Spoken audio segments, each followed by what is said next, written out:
पुसद तालुक्यातील म्हैसमाळ गावात दूषित पाण्याचा प्रश्न गंभीर.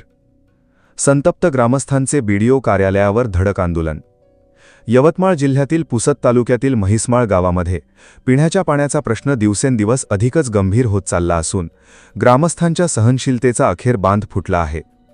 प्रखर उन्हाच्या झळांनी नागरिकांचे जगणे आधीच कठीण झाले असताना गावकऱ्यांच्या नशिबी आता दूषित आणि गढूळ पाणी पिण्याची वेळ आली आहे. या गंभीर परिस्थितीविरोधात संतप्त ग्रामस्थांनी गटविकास अधिकारी कार्यालय गाठत प्रशासनासमोर थेट दूषित पाण्याची बाटली ठेवून आपल्या वेदना मांडल्या. गावकऱ्यांनी सांगितले की शासनाच्या विविध योजनांमधून गावांना शुद्ध पिण्याचे पाणी पुरवठा करण्याचे मोठमोठे दावे केले जातात. मात्र प्रत्यक्षात म्हैसमाळ गावातील नागरिकांना मिळणारे पाणी हे इतके दूषित आहे की ते पिणे तर दूरच, साध्या वापरासाठी देखील धोकादायक वाटत आहे. अनेक दिवसांपासून गावात गढूळ आणि माती मिश्रित पाणी येत असल्याने नागरिकांच्या आरोग्याचा प्रश्न निर्माण झाला आहे. विशेषतः महिला, लहान मुले आणि वृद्ध नागरिकांना या परिस्थितीचा मोठा फटका बसत आहे.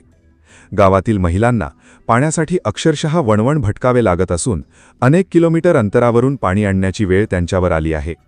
एका बाजूला तीव्र उन्हामुळे पाण्याची मागणी वाढली आहे, तर दुसऱ्या बाजूला विहिरीमध्ये असलेले दूषित पाणी ग्रामस्थांच्या जीवाशी खेळ करत असल्याचा आरोप नागरिकांनी केला. ग्रामस्थांनी प्रशासनाला थेट सवाल उपस्थित करत विचारले की शासनाच्या जलजीवन मिशनसारख्या योजना फक्त कागदोपत्रीच आहेत का?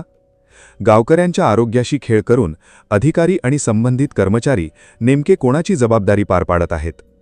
गावकऱ्यांच्या म्हणण्यानुसार अनेक वेळा संबंधित विभागाकडे तक्रारी करूनही अधिकाऱ्यांनी या प्रश्नाकडे दुर्लक्ष केले. परिणामी आज ग्रामस्थांना प्रशासनाच्या दारात धाव घ्यावी लागली. यावेळी ग्रामस्थांनी आणलेली दूषित पाण्याची बाटली पाहून प्रशासनालाही या समस्येची गंभीरता लक्षात आली.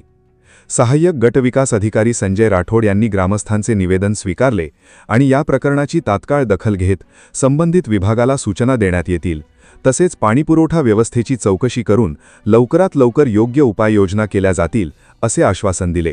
माझं नाव पांडुरंग महादेव रेकडे, राहणार म्हैसमाळ. मी म्हैसमाळ येथील रहिवासी आहे. माझ्या गावामध्ये या अशा पद्धतीचं पिण्याचं पाणी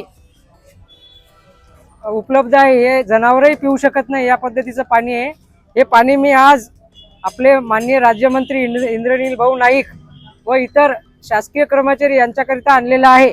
हे पाणी जनावरही पिऊ शकत नाही. या अशा पद्धतीचं पाणी म्हैसमाळ येथील रहिवाशांना पिण्याकरिता उपलब्ध आहे. तुम्ही बीडीओ साहेब यांना निवेदन दिलेलं आहे, तर नेमकं बीडीओ साहेब यांनी काय सांगितलं या विषयासंदर्भात? बीडीओ साहेबांनी ग्रामसेवक साहेबांना सांगितलेलं आहे की तुम्ही जाऊन पाणी तपासणी वगैरे करून घ्या आणि पाठपुरावा करा. असं पाणी तुम्ही किती दिवसांपासून पित आहे? असं पाणी सर मागच्या 20 वर्षापासून आमच्या गावाची हीच अवस्था आहे. आतापर्यंत कोणी समोर आलं नाही. मी समोर येऊन हे प्रश्न मांडतोय.